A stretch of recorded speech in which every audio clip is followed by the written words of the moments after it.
जीवन में एक बार ऐसा दौर आया जब मैं बैंकरप्ट हो गया, दिवालिया हो गया। मेरी बनाई हुई कंपनी घाटे में चली गई, करोड़ों का कर्जा चढ़ गया, मेरा व्यक्तिगत बैंक बैलेंस जीरो यानी शून्य हो गया। कमाई के सब जरिए बंद थे और सरकार की तरफ से घर पर कुर्की के छापे लग गए। यह बात धीरूभाई को पता चली। बिना किसी से पूछे या जाने उन्होंने अपने छोटे बेटे और मेरे मित्र अनिल से कहा, इसका बुरा वक्त है, इसे कुछ पैसे दे दो।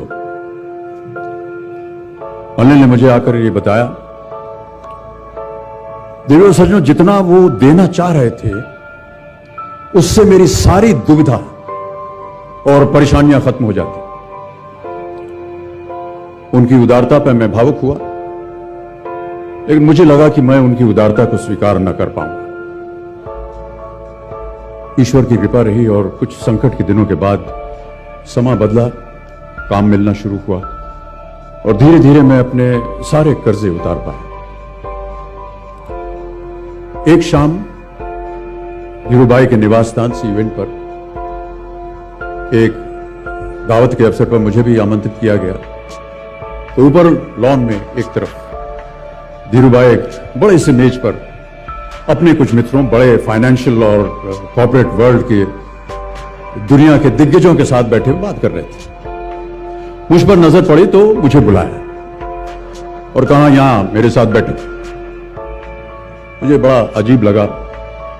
मैंने क्षमा मांगी और कहा, मैं उधर अपने मित्रों के साथ बैठा हूं, वहीं ठीक हूं। उन्होंने जिद की और बैठा लिया मुझे। फिर अपनी उस दिग्गजों की महफिल में उन्होंने कहा,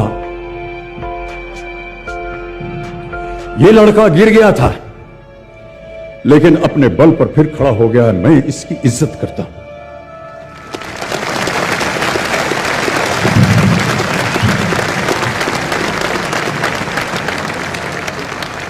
उनका ये व्यवहार और उनके वो शब्द मेरे लिए उस धनराशि से हजारों गुना ज्यादा मूल्यवान थे, जितना कि वे मुझे मेरी संकट से बाहर आने के लिए देने के लिए तैयार थे।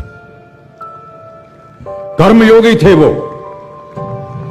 कहते थे, ईश्वर ने हमें दो मार्ग दिए हैं उन तक पहुंचने के लिए, एक भक्ति और ध्यान का और दूसरा कर्म और ज्ञान का। मैं दूसरे मार्ग पर चलने वाला इंसान हूं। कर्म को धर्म मानता हूं और ज्ञान को ही ईश्वर।